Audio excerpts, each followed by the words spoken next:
I've never bought or sold any cryptocurrencies. Obviously, I wish I had, Michelle. I mean, what's Bitcoin's worth $60,000 or something today. I wish I'd bought some of it. Wish I'd bought anything. Wish I'd bought IBM in 1914, et cetera, et cetera. I doubt it, because historically, if Bitcoin or cryptocurrencies become successful, most governments will outlaw it because they don't want to lose their monopoly. Every government in the world is working on computer money now, including the US. The Chinese are there already. And I cannot imagine that governments are going to say, okay, this is our crypto money, or you can use their crypto money. That's not the way governments work historically. Money is going to be on the computer. It already is in China. In China, you can't take a taxi with money. You got to have the money on your phone. You can't buy ice cream. So it's happening, but I doubt if it's going to be somebody else's money. History shows it will be government money. So you would argue then that the biggest threat to Bitcoin, which is now at over $63,000, is government regulation or government intervention?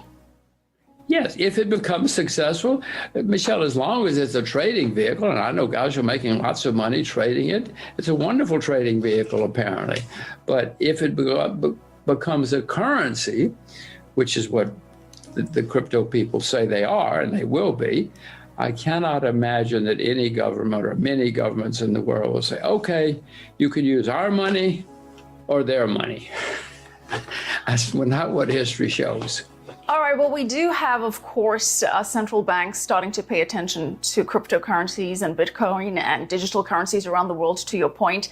And Powell is actually putting Bitcoin and gold in the same camp. Let's take a listen to what he had to say about that.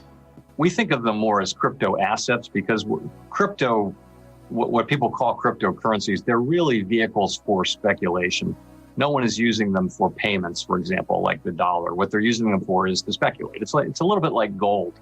For thousands of years, human beings have given gold this special value that it doesn't have from an industrial standpoint, but nonetheless, for thousands of years, they've done that. So Bitcoin is much more like that, and the cryptocurrencies are much more like that. They're not really being actively used as payments. Do you agree with that? Is it like gold? Well, it's or certainly is that just an offense to your sensibilities to put Bitcoin and gold in the same camp? No, of course not. Anything that the world wants to use is fine with me. But he said the same thing I do. The people are using it as trading vehicles, which is exactly what it is so far. If it becomes a currency, then something else will change. No, there's no question that what he said about it's like, I mean, you cannot go down to the shop and buy bread with gold right now. You cannot go down to the shop and buy bread with Bitcoin either right now. But history would indicate that silver and gold probably have a better future because they're not trying to compete with the dollar or the yen or something else, something like that.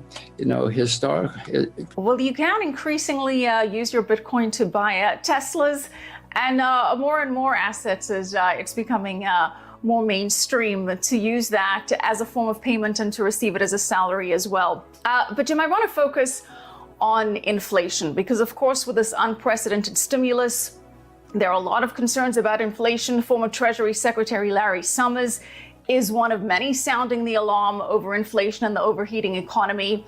Now, Summers is actually saying that the country has embarked on the least responsible macroeconomic policies that the U.S. has had in the last 40 years. How concerned are you about inflation, and how do you position yourself accordingly? Well, I know that always in the past, if you print staggering amounts of money and borrow staggering amounts of money, it leads to inflation. It always has. I don't see any reason that it won't this time. I can already see that inflation is happening. Go down to the shop, Michelle. Education, insurance, just about everything, entertainment, just about everything. Prices are going up a whole lot. Governments lie about inflation and they have incentive to lie about it, so they do. No, look out the window. There's inflation, whether we like it or not, and it seems to be getting worse. So what is your advice? What is the best way to protect against this inflation or to position oneself to benefit from it? Well, my way is to buy commodity indexes because by definition, if cotton goes up, if copper goes up, that's inflation. And if you own the commodity indexes, you are participating. You're part of it. When you say commodity indices and focusing particularly on gold and silver, does that mean that you advocate for buying gold and silver ETFs or just physical gold and silver? Well, I have some of both, but there's some commodity indexes that I came up with. They're listed on the New York Stock Exchange. One is RJA, which is the Rogers Agricultural Index. It's a basket of 20 or so commodities. That's what I meant by. I'm talking about real commodities. You can also buy the metals indexes, the agricultural indexes, the energy indexes. That's my way of play because, as I say, if the price of oil goes up, I own oil, natural gas, etc. All right, so Jim, much of the concern is like we have all of these fundamentals that would indicate that gold should go higher, but yet it's not. Why do you think we're not seeing that yet? Michelle, I'm confused as to what you're talking about. Ask Kitco. They'll tell you gold is up a lot in the last 2 years. But you kidding me? Silver's up a lot in the last couple of years. Not the last few months. No, everything has corrections and reactions. Listen, don't ask me. You should ask Kitco. But what I see is the price of gold and silver went up a lot in the last, 19 months, 20 months. They're having a correction at the moment. I hope I'm smart enough to buy more sometimes during this correction. All right, so Jim, a lot of the flow into commodities across the board is, as we discussed, linked to expectations of inflation.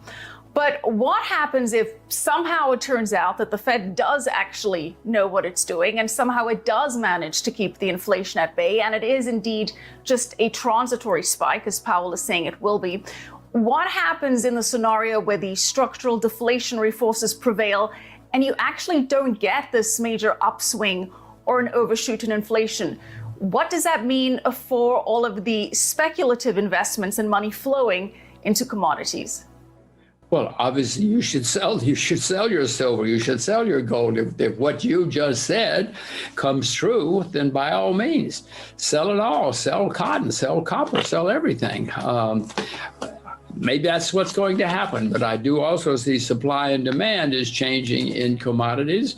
The supply is certainly not booming like it did a few years ago.